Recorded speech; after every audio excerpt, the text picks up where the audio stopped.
It's Memorial Day. Gosh, there's a jet overhead.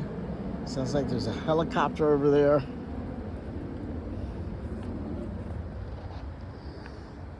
I wanted to get you a picture of the poppy because apparently that's a thing. I wasn't aware of this red poppy is a signifier or representative of those who have died in war. Didn't know that. I looked it up.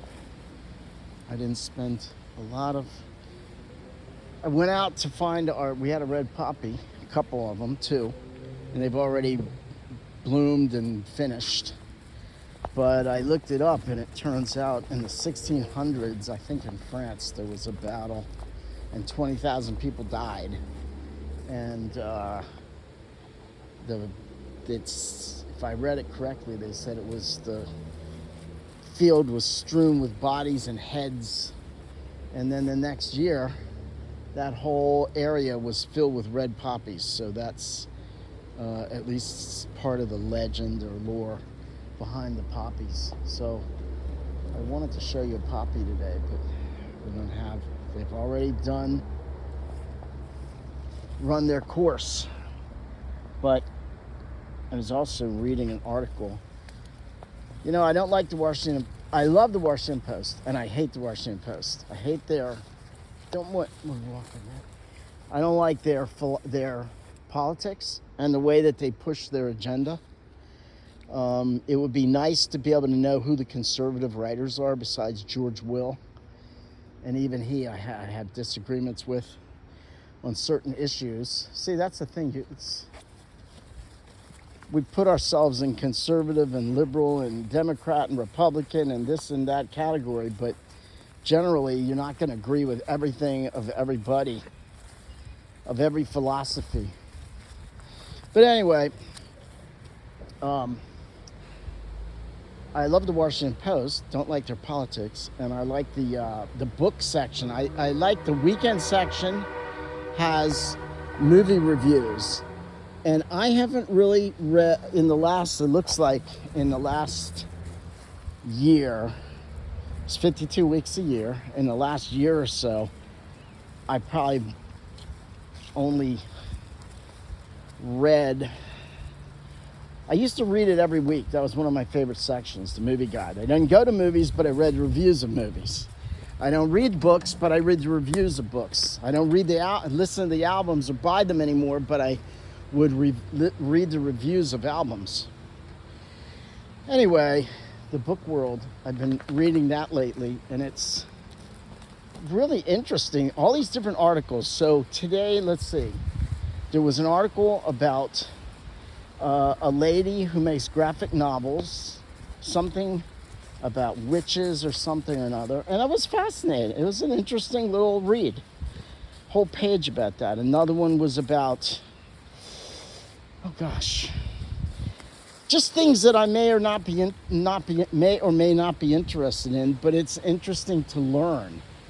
What were they about? I can't even remember. But anyway, the point was, one was about a book review about Bruce Springsteen's album, Born in the USA.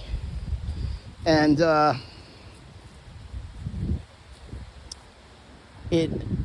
you would think that it was a patriotic, what do they call it? I don't know how you say the word, jingoistic. And apparently it wasn't meant to be a patriotic album. Maybe it was, I think.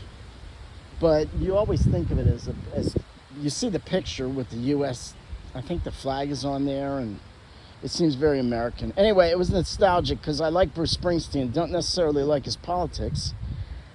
I heard that he lived behind a Catholic church and that he was an altar boy, but I don't know if that's true or not.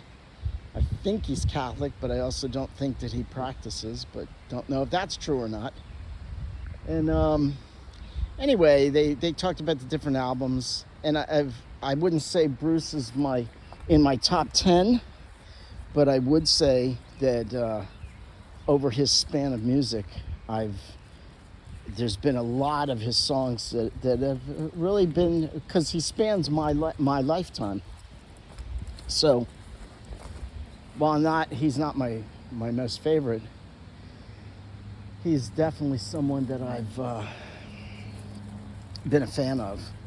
And it does make me think patriotism. It makes me think USA. It makes me think about New York and New Jersey. I'm from DC, so it's something that was interesting to me as a boy. I had relatives. My father had cousins. Come on, Toby, from New York. Remember, we visited them a few times, different parts of New York. And so anyway, New York and the New Jersey scene, and then my sister-in-law lived in New Jersey, lived in New York, and so we used to visit there a lot in the, let's see, in the late 80s, no, in the early 90s. So yeah, all very nostalgic. And the point being is, I love this country, and I'm proud of this country. And I'm also a realist who realizes that, like every country in the world, every country has their dirty laundry.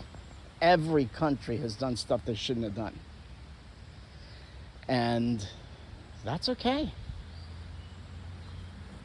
And most countries have something good about them. And the United States has more good about it, more good has more good to, can't remember the word, more good to say about it. That's not what I wanted. More good to say about it than many countries. I think the experiment has overall been awesome. And so, hey, stop. Nope. So anyway, God bless this country, and I would ask us to continue to pray. Hey, watch out for Toby! I'd ask us to pray for this country, and to ask the souls, to pray for the souls in purgatory, and to pray that this country would go to back to its Christian roots, which in essence is Catholic, and that we would thrive again, because we were basically a Christian nation, and we seem to be moving away from that. So on this Memorial Day, when we think about all the soldiers who have died for our country and died for our freedom, let's not let them be rolling in their graves when they hear about all these crazy things that are going on, and crazy concepts, and let's pray for our country and ask for conversion, because we do best when we use God as our shining light. When we use God as our shining light, we're going to do well. When we don't, when we use our own moral judgments, then we're not going to do well. And I think that reflects in what's going on in our country right now. Seems very obvious to me. As we turn away from Christianity, we've literally lost our minds.